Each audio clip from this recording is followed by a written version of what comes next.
Hello everyone, welcome to another episode of Bazaar Ki Baat by Advisor Khoj. Today in Bazaar Ki Baat, we have Mr. Manish Gunwani, CIO Equities with Bandhan Mutual Fund. Welcome Manish ji to Bazaar Ki Baat by Advisor Khoj. Hi, thanks for having me. मेरे पास आपके लिए बहुत सवाल है बोलिए। और I think market भी काफी उथल पुथल हो रही है। तो सीधा शुरू करते हैं। 8 free trade agreements हो गए, interim trade agreement with United States done. What is our markets waiting for? Why are the equity markets in India not touching, an all-time high? Rather, we're seeing a lot of volatility in the markets. What's the reason behind that? देखिए, multiple चीज है। एक तो आपको थोड़ा long term देखेंगे तो valuation is not cheap. Valuation I don't mean by price to earning और price to book whatever. I think if you look at 10-15 years the best way to look at equity ये है कि inflation से 6-7% return आता है equities में। Hmm. तो आज आप देखेंगे कि 10 साल के टाइम फ्रेम में Indian equities have returned inflation plus 8%, which is slightly above average. Average might be 6 to 6.5%. Hmm. Hmm. So that way, first of all, starting point ये है कि market is not in distress. मतलब we can argue fair value, it's around fair value, but ऐसा कुछ distress valuation नहीं है. Second is, I think multiple moving parts होते हैं market में. खाली trade agreement is obviously not the only thing. I think two, three things need to fall in place. One is earnings growth, which is linked to nominal GDP. अपना nominal GDP देखिए, जो भी foreign investor आता है India में, मेरे ख्याल से ये उम्मीद पे आता है कि नॉमिनल जीडीपी कम से कम 10-12% रहेगी। Hmm. अभी लास्ट 15-18 महीने में ये 8-9% रही है। नॉमिनल जीडीपी इसलिए इंपॉर्टेंट है क्योंकि अपना कॉर्पोरेट अर्निंग्स नॉमिनल जीडीपी से लिंक होता है, रियल जीडीपी से नहीं होता है। बिल्कुल। तो ऑब्वियसली हमारा होप है कि next year nominal GDP 10% plus होगा एंड कॉर्पोरेट अर्निंग्स 13-14-15% रहेंगी FY 27 में। Hmm. बट वो ऑब्वियसली अभी थियरी है, मतलब it's Hmm. Not proven. So one is earning growth, two is देखिए अभी इंडिया में प्रॉब्लम ये है कि अपने पास एआई थीम नहीं है। Hmm. अभी दुनिया में सबसे बड़ा एआई थीम चल रहा है। तो पहले यूएस में शुरू हुआ, फिर चाइना, कोरिया, ताइवान में कंपनीज हैं जिससे आप एआई थीम प्ले कर सकते हो। That is obviously the second thing कि earning growth in some of the smaller markets is actually better than India, because ये जो बड़े कंपनीज है, TSMC, Samsung, Alibaba, they are driving the earning growth through AI which Hmm. India doesn't have. Hmm. Third is basically कि जो trade agreements है विच thankfully have worked. Now fourth is basically अपना रुपी ऐसे level पे आए कि foreigner को बहुत डर्ट चीप लगे। Hmm. To a certain extent वो भी हो गया है। बट आप देखेंगे कि ट्रेड डेफिसिट नंबर्स काफी हाई आ रहे हैं। Hmm. तो तो आई थिंक इंडिया में जो गोल्ड और सिल्वर बाइंग का जो मोमेंटम है, तो वो ना थोड़ा एक मैक्रो प्रॉब्लम क्रिएट कर रहा है अभी। Hmm. क्योंकि फॉरेनर्स तो इक्विटी बेच रहे हैं, वो हैंडल हो सकता है। Hmm. Hmm. बट अगर इंडियन हाउस होल्ड इतना एग्रेसिवली गोल्ड और सिल्वर बाइंग करेंगे, तो आप देखेंगे लास्ट 4-5 महीने में ऑलमोस्ट 5-6-8 बिलियन पर मंथ का एवरेज हुआ है गोल्ड और silver buying. Correct. In a way that is capital outflow, because gold silver import होता है। तो Absolutely. वो प्रेशर करेंसी पे प्रेशर डालता है वो।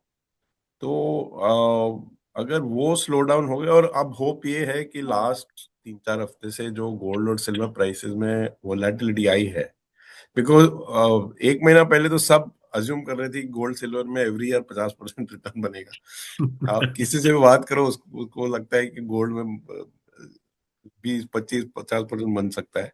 वो होप आई थिंक खत्म हुआ है अभी, स्पेशली जब सिल्वर में इतना बड़ा करेक्शन आया है। तो अब देखिए, प्रोबेबिलिटी वाइज ये सब चीज पॉजिटिव होना चाहिए अभी, कि गोल्ड सिल्वर बाइंग कम होना चाहिए, अर्निंग ग्रोथ पिकअप होना चाहिए, एआई ट्रेड कभी ना कभी पिक आउट होगा ग्लोबली, तो इंडिया का जो डिसएडवांटेज है वो चला जाएगा।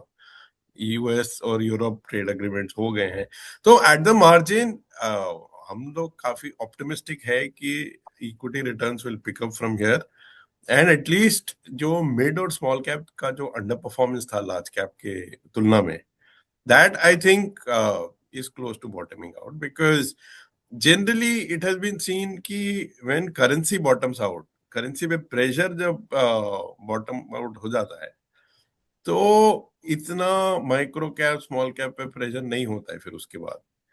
तो ऐसा लगता है, but also I think the last angle to it is supply has to come down. अभी क्या है, हम्म आईपीओ और government divestment, private equity selling से सप्लाई बहुत है, बट वो हम्म नेचुरल होता है कि bottom of the market is made when small cap promoters start buying stocks and IPOs virtually come down to zero. ये हमने जैसे रिसेंटली मार्च 23 का बॉटम आप याद करेंगे, वो भी ऐसे ही हुआ था। अब लगता है धीरे धीरे क्या हो रहा है, आईपीओ सप्लाई कम हो रहा है, हम्म बिकॉज म्यूचुअल फंड और whatever they are not interested in buying, because उनके पास जो स्मॉल कैप है वही इतना कम हो गया है, तो हम नया स्टॉक लेके करेंगे क्या। बिल्कुल सही। करेक्ट। और धीरे धीरे हम ये देख रहे हैं कि काफी मिड और स्मॉल कैप में promoters are starting buying that stock because it looks attractive. Hmm So I think lot of elements are falling in place. But next 2-3 months में maybe some more, एक थोड़ा पोटेंशियल डाउनसाइड ये हो सकता है कि globally अगर मार्केट 20-30% गिर जाए, बिकॉज वो नहीं देखा है अभी अपन ने, हम्म बट वो तो टाइम नहीं कर सकता है। राइट राइट, नहीं, बिल्कुल सही। तो बेसिकली आपके हिसाब से वैल्यूएशंस अभी क्वाइट एक्सेप्टेबल जोन में आ रही हैं, from the market perspective. And but एक बात बताइए, जैसे हम लोग जब देखते हैं कि रुपी ने बहुत मार खाई है, ऑफ कोर्स रिसेंटली थोड़ा सा तो it's appreciated to the dollar, but when we look at the NSE return converted into dollars, yes yes, we have been the worst market. Worst perform, We are correct. the worst market, right? And FIIs भी constantly पैसा निकाल रही है. There's too much of confusion in terms of what's happening at the Fed, uh, and gold, और आपने बताया ही. So ये जो FIIs निकाल रही है और DIs डाल रही है, I think if I remember right, कुछ 34-35 हजार नेट सेल किया है FII ने, year till date, YTD, and कुछ 73,000 ऑड अपने DIs ने खरीदा है. So are we giving them a safe haven exit, कि हाँ भाई आओ, हम तुम्हारे पैसे को अच्छे वैल्यू में बाहर भेज रहे हैं? तो ये मतलब इन द सेंस कि ये स्टोरी जो है, एंड प्लस आपने AI के बारे में बहुत अच्छा मेंशन किया, and we have really missed the bus on AI, correct, right? We have completely been a back office service provider, चाहे बड़ी बड़ी कंपनियों का नाम भी ले लें आज, ठीक है, हमारे समिट में आके सब लोग बड़ी बड़ी बातें बोल रहे हैं कि ये होगा वो होगा, बट क्लियरली वो जो एक टेल विंड था वो हमने मिस किया है. तो आपका इसके बारे में क्या कहना है? नहीं, डेफिनेटली, बट एक चीज आपको याद रखना पड़ेगा कि ये जो कंसोलिडेशन हुआ है मार्केट में, ये आउट परफॉर्मेंस वर्सेस जो अदर डेवलपिंग मार्केट्स है, for 3-5-10 years we outperform till 2024। तो एक नेचुरल रिवर्जन टू मीन भी है, मतलब hmm I agree AI is a big thing, but ये होता है कि जैसे चाइना कुछ single digit P less than book value पे जाता है, फिर वो बाउंस बैक करता है, ये हमने काफी साइकिल देखे हैं। जी. ये बार एआई का थोड़ा अलग इश्यू है, and frankly speaking I don't think any of us know exactly what's going to happen with AI. Ki will it kill a lot of services jobs, which suddenly is the fear? Will it make software products redundant? Hmm Will India suffer?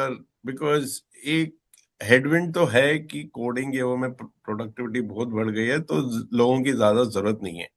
But usually नए technology से ये भी होता है कि उसके जो implementation में काम जो आता है वो बहुत बढ़ जाता है, और it create some other kind of jobs. So net job creation positive रहेगा, या बीच में इतना एक वैली आएगी कि पहले जॉब्स खत्म हो रहे हैं फिर नए जॉब्स क्रिएट हो रहे हैं, तो टाइम गैप बहुत ज्यादा। फ्रैंकली ये सब बहुत बड़े डिबेट्स हैं, no one can predict for sure. जी. बट आई एम सेइंग कि आप देखिए एसेट एलोकेशन दुनिया का लास्ट 18 महीने में बेसिकली एआई थीम में रहा है और गोल्ड और सिल्वर में रहा है, बिल्कुल which is ठीक। why NVIDIA, TSMC, Samsung have done well and gold and silver have done well. It is safe to assume कि यहाँ से वो एसेट्स में रिटर्न उतना तो नहीं बन सकता जितना लास्ट 15-18 महीने में बना है.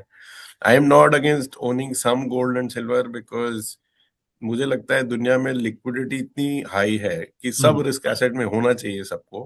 हम्म बट बट डेफिनेटली एक केस तो बनता ही है कि आपके पास समझो अगर 15% गोल्ड में हो तो आप 5% इक्विटी में आ जाओ because Indian equities have underperformed अभी.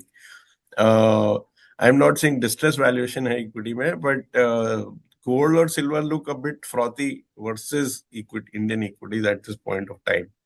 सो एआई का इम्पैक्ट देखिए, हम लोग को निम्बल होना चाहिए, थॉट प्रोसेस ओपन रखना चाहिए कि क्या एग्जैक्टली हो सकता है. बट फर्स्ट प्रिंसिपल से आप सोचेंगे तो ऐसा लगता है कि थोड़ा ज्यादा फियर मॉन्गरिंग हो रहा है बिकॉज देखिए जैसे enterprise software products, they are not sold because the code is important.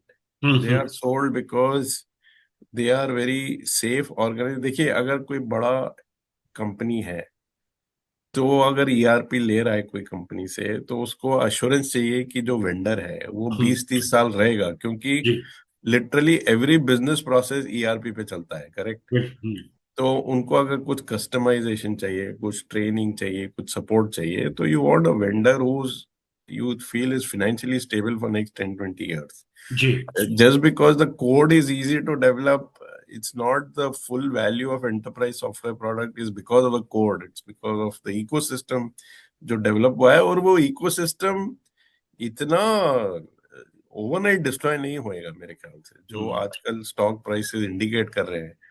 क्योंकि हमने देखा कि सेल्स फोर्स ऐप सब सॉफ्टवेयर प्रोडक्ट्स तक ऑलमोस्ट हाफ हो गए स्टॉक प्राइस, राइट.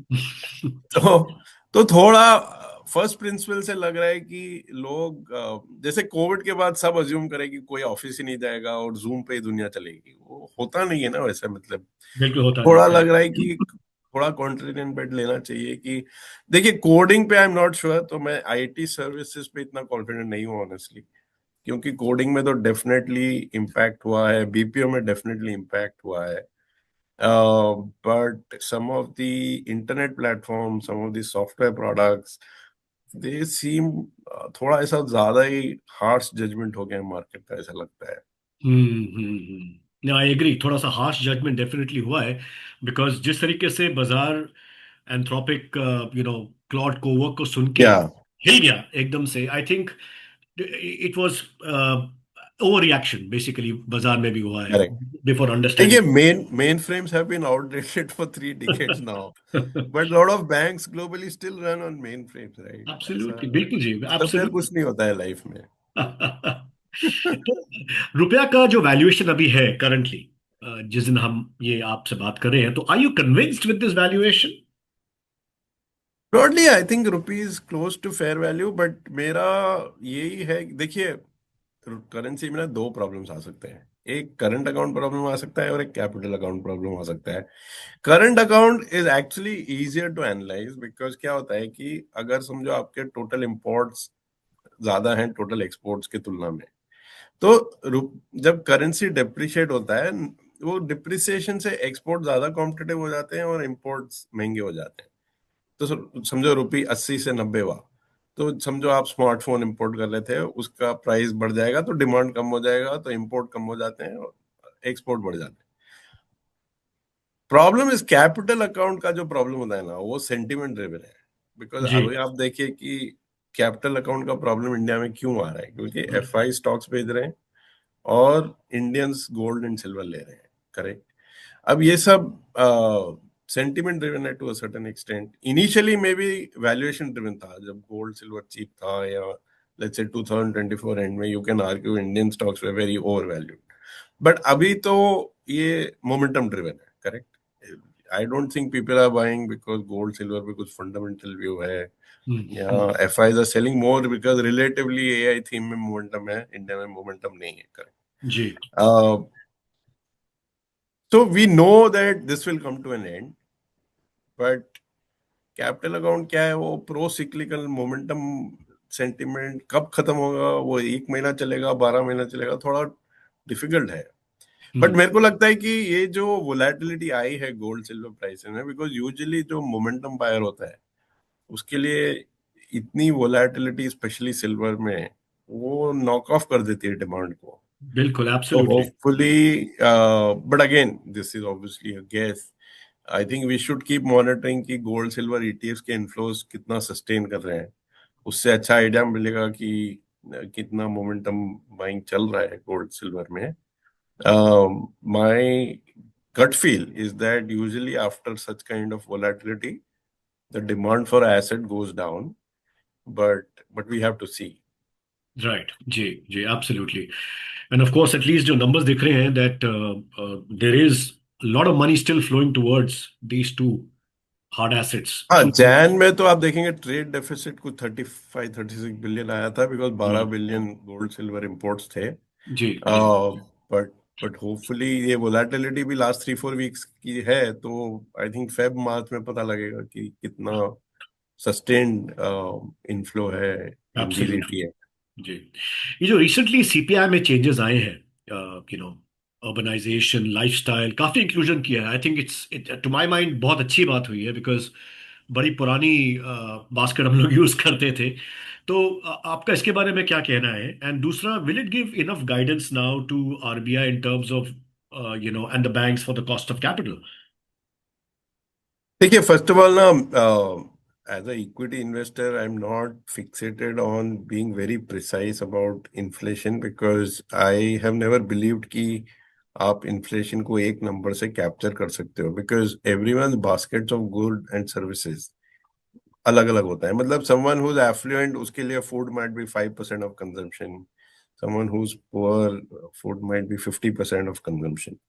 तो आप देखेंगे कि प्रैक्टिकली भी आरबीआई का सर्वे होता है इन्फ्लेशन एक्सपेक्टेशन में, वो नंबर और एक्चुअल सीपीआई नंबर में बहुत गैप होता है। Usually inflation expectation is much higher than CPI. और आप सिंपल बात ये भी देखिए कि अपने जो रेंट अग्रीमेंट्स होते हैं उसमें एस्केलेशन 5% तो डालते हैं, वो सीपीआई 1% हो 8% हो। तो आई am saying life doesn't rest on one single CPI number ना, कि जब 0.7% प्रिंट हो रहा है, ऐसा नहीं है कि रेंट्स हैव स्टार्टेड फॉलिंग 0.7%, वो रेंट्स तो चल रहे हैं 5% पे। So the issue is the new series obviously is important from let's say RBI's view of inflation and all that. But I do feel कि बेस इफेक्ट से India में inflation 1-2% sustain होएगा नहीं। आई थिंक लॉन्ग टर्म 4-5% से कम inflation मुश्किल है India में, because people के माइंड में इन्फ्लेशन 4-5% है, hmm, people behave like that. In fact I think जो गोल्ड सिल्वर बाइंग है या कोई रिस्क एसेट की बाइंग है, दैट इज ऑल्सो इंडिकेशन कि लोग के दिमाग में इन्फ्लेशन 0.7 और 1% तो है नहीं। अगर आप जेन्युइनली बिलीव करते हो कि इन्फ्लेशन इंडिया में 1% है, तो रियल रेट एक्चुअली आपका एफडी 6-7% दे रहा है और 1% इन्फ्लेशन, तो आपको 5% रियल रेट मिल रहा है। हम्म, मेरे ख्याल से कोई इंडिया में ऐसे बिहेव नहीं कर रहा है कि, बिकॉज रियल रेट 5% तो बहुत होता है एक्चुअली। वो अगर जेन्युइनली आप बिलीव कर रहे हो रियल रेट 5% है, तो सबको इक्विटी और गोल्ड सिल्वर नहीं खरीदना चाहिए और एफडी में पैसा डालना चाहिए। हम्म, करेक्ट, बिकॉज दुनिया में कोई, आई थिंक कोई बड़ी इकोनॉमी में इतना हाई रियल रेट नहीं है। Correct, inflation India let's say US में 2.5% है, आपको बैंक में एक्चुअली हार्डली 2-3% मिलता है। करेक्ट, तो आपको इतना हाई रियल रेट तो डेफिनेटली है नहीं मेरे ख्याल से, बिकॉज पीपल के दिमाग में इन्फ्लेशन 4-5% है minimum. So I am not so fixated on the CPI number, honestly. I think ultimately for a equity investor, we have to predict where money will go.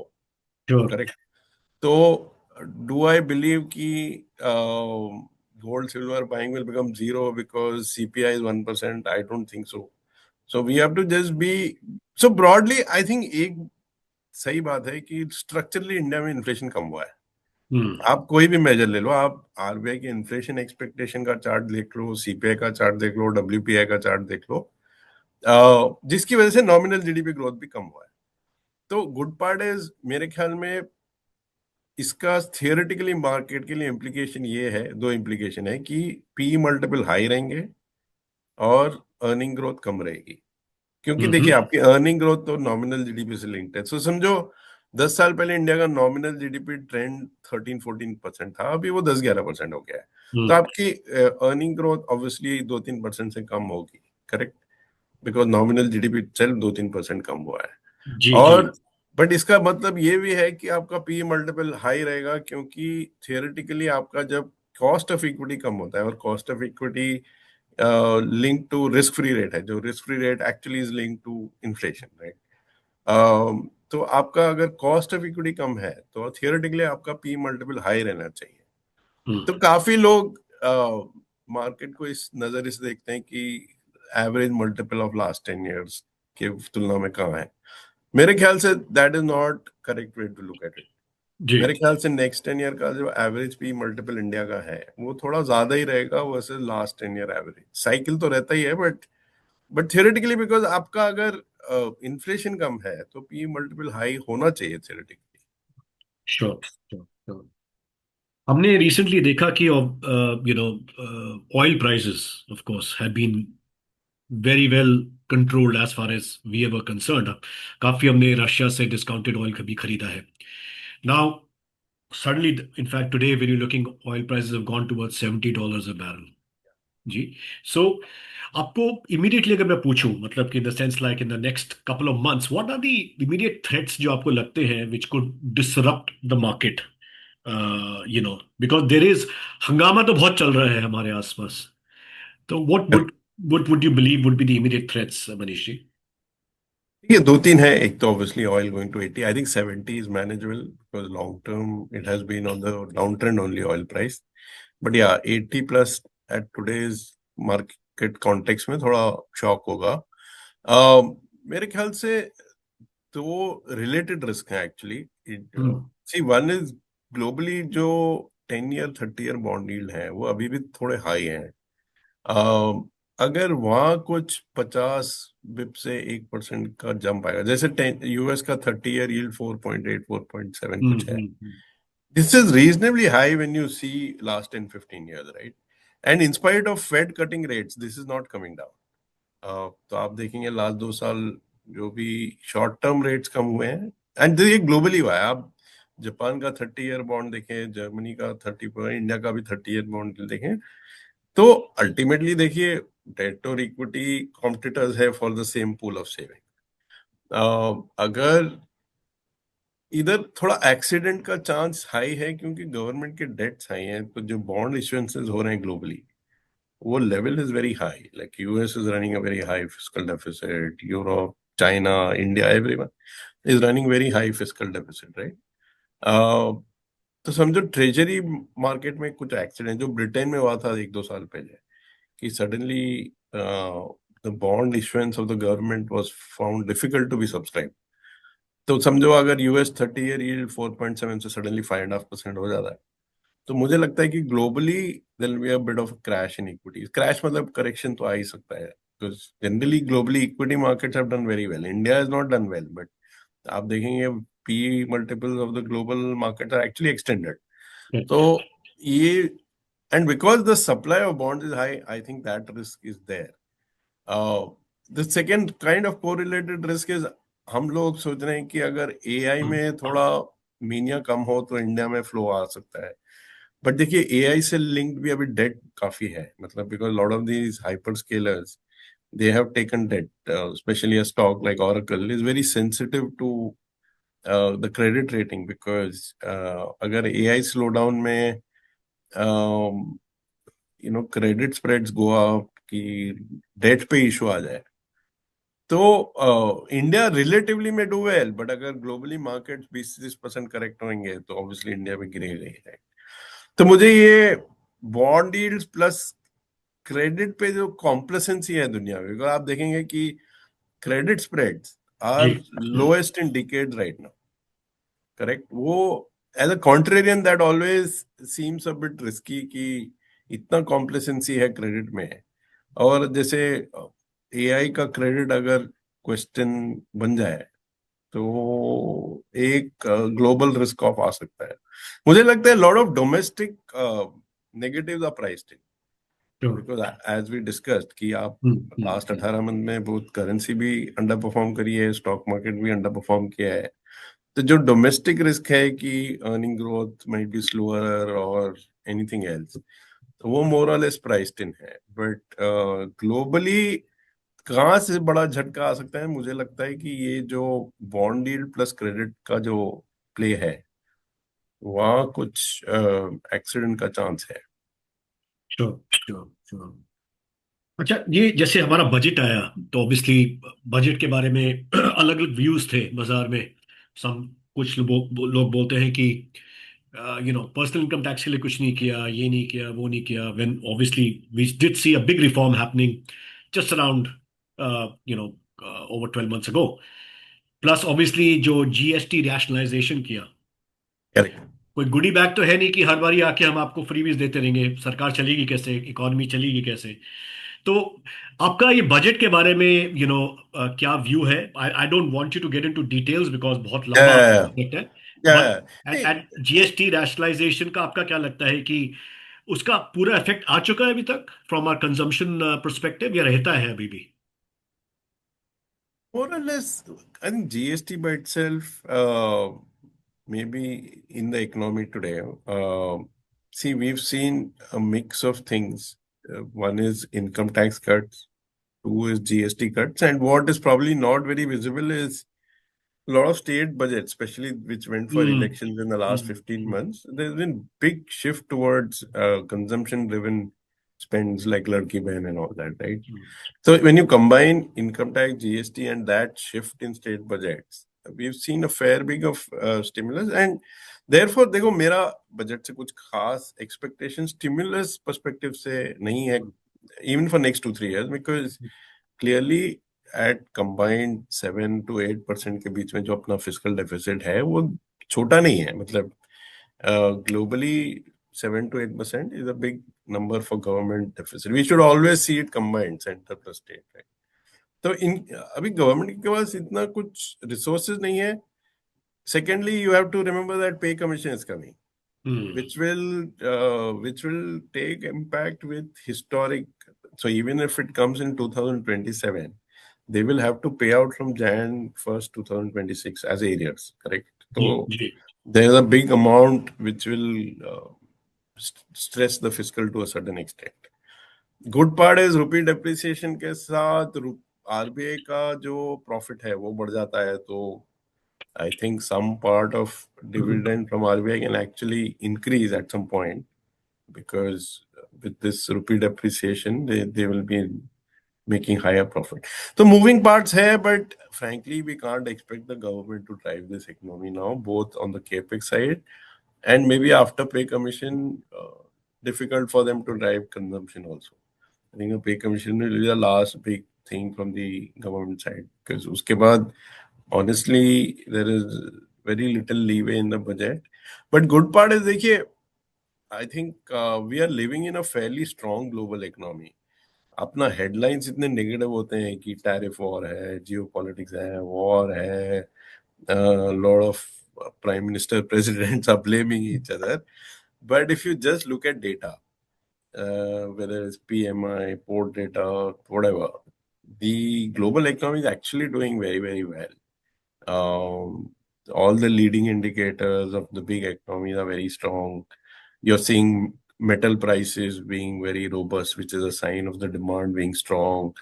आप देखिए कि bond curves are steepening, which is also a sign कि growth और inflation अच्छा है। हम्म। तो I think the transition is from government-driven economies, that stimulus, moving to private sector capex and globally. India may, we have to see how much private sector capex happens, but the conditions are very ripe for private sector capex to fill up. देखिए, जैसे steel में yuan last 3 months में has appreciated 3-4%. We've hmm. depreciated 3-4%. So आप सोचिए कि for a steel company, suddenly there is a 7-8% margin which has opened up purely because of currency. So your incentive to do capex for a lot of manufacturing in India has definitely gone up because yuan is the manufacturing superpower. Most of the Absolutely. price, Hmm. so most of the prices are set by yuan in one sense, right? Not the dollar. तो अगर yuan का appreciation चलता रहे तो there is hope that our manufacturing capex will pick up. Absolutely.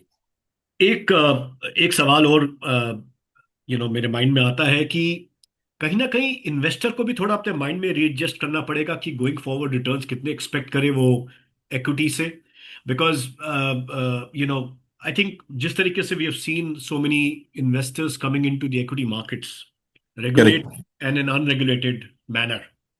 We talk about the demat accounts, we look at and SIF जैसे for example case in point. Correct वो correct वो product मेरे हिसाब से आया ही इसलिए है मनीष जी कि इतना अनरेगुलेटेड पैसा जा रहा था towards the soft PMSs. Correct. Bring that money back to much better regulated asset management companies through yes this yes. route. Absolutely.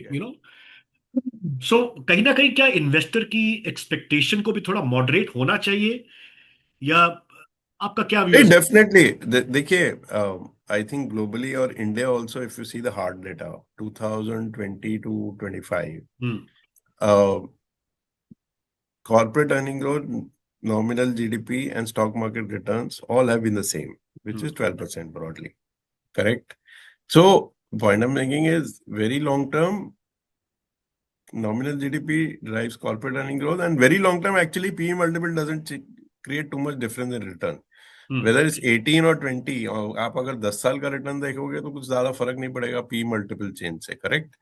तो अपना अगर nominal GDP we have to I think assume that we will be in the 10-11%, not in the 13-14%. So definitely the returns have to be looked at that कि 2-3% से कम होंगे. But that is not necessarily bad because you're effectively we are also saying your FD which used to maybe earn 8% on an average will now hmm. earn 6%. So life is relative. So it's not a bad thing, I think. Sure, sure, sure. Manish ji, that brings me to the last point. What message would you like to give through this Bazaar Ki Baat, to all the viewers listening to you?